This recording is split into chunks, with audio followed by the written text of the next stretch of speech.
Chapter 37, Major Tom.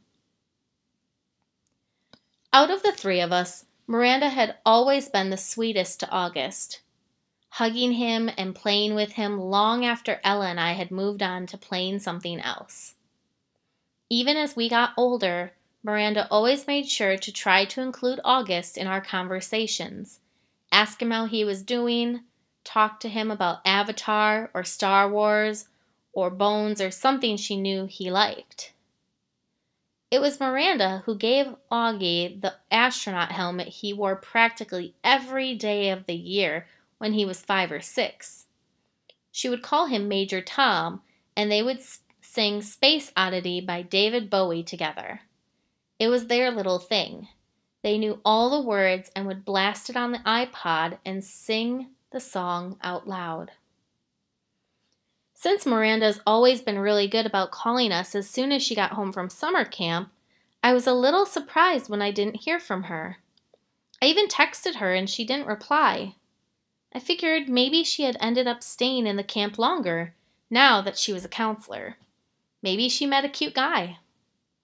Then I realized from her Facebook wall that she'd actually been back home for a full 2 weeks. So I sent her an IM and we chatted online a bit, but she didn't give me a reason for not calling, which I thought was bizarre. Miranda had always been a little flaky, so I figured that's all it was.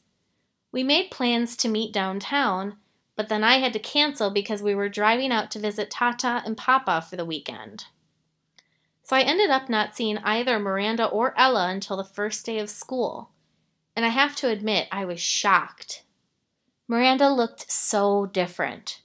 Her hair was cut in this super cute bob that she dyed bright pink, of all things, and she was wearing a striped tube top that A, seemed way inappropriate for school, and B, was totally not her usual style. Miranda had always been such a prude about clothes, and here she was all pink-haired and tube-topped. But it wasn't just the way she looked that was different. She was acting differently, too. I can't say she wasn't nice, because she was, but she seemed kind of distant, like I was a casual friend. It was the weirdest thing in the world.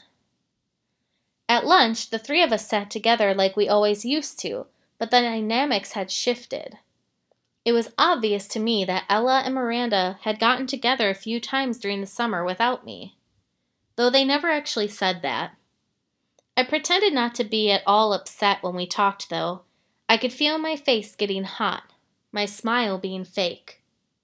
Although Ella wasn't as over the top as Miranda, I noticed a change in her usual style, too. It's like they had talked to each other beforehand about redoing their image at the new school, but hadn't bothered to clue me in. I admit, I had always thought I was above this kind of typical teenage pettiness, but I felt a lump in my throat throughout lunch.